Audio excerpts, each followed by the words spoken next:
My next patron question is from Andrew, who wants to know about changing attitudes regarding what can be seen in family shows.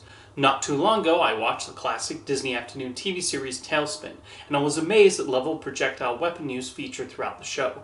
Almost every episode included at least one weapon designed for shooting bullets that can legitimately kill someone. While there was no actual bloodshed in the show, it was still interesting how the show got away with it all. Although this is not the only time a generally lighthearted cartoon featured these kinds of guns, especially in the case of Disney. It's surprising how TaleSpin does not have a disclaimer about its inclusion of this content, and it's funny how a few years later, a single episode of Pokemon will get banned for the same reason. What do you think? On account of the excess inclusion of guns, would TaleSpin fly today?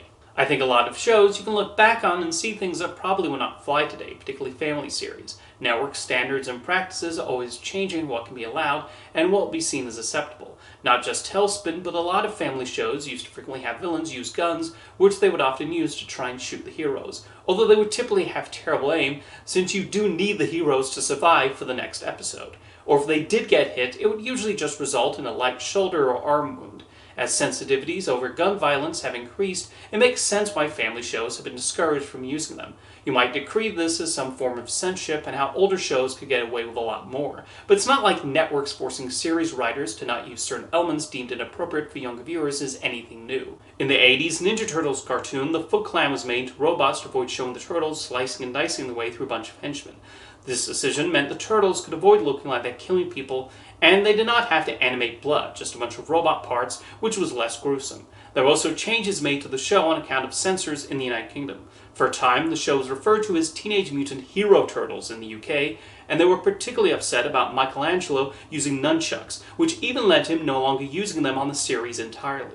Interesting enough, Scooby-Doo was partly created as a result of complaints about cartoon violence. Parents groups took issue with Hanna-Barbera superhero shows like Space Ghost, so CBS executive Fred Silverman asked them to create a show that would appease them, and thus Scooby-Doo was born. Although it is funny that a show with ghosts and monsters was seen as the safer, less child-traumatic option.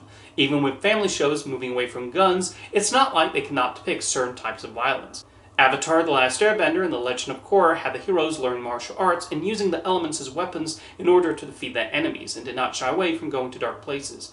Zuko, one of the central characters, is even burned by his own father, leaving an identifiable mark throughout the entire series.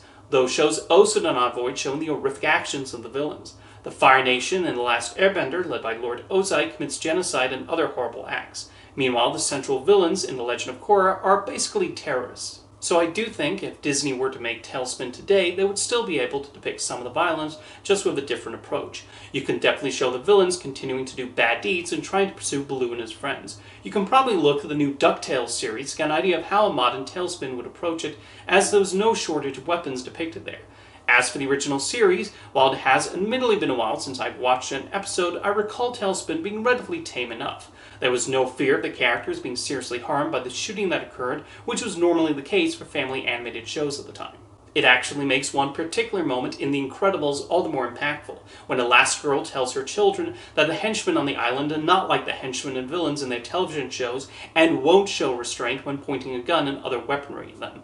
This was Brad Bird telling the audience that yes, there are stakes in this movie and there are actual threats for the heroes. Family movies don't have quite the same number of guidelines as television shows, so they can get away with more. However, the thing to remember is that cultural norms often result in changes to family programming, but that is not necessarily a bad thing. There was a period when it was not unusual to see smoking depicted in family shows, only for that to eventually stop, and to be honest, that's not something I miss.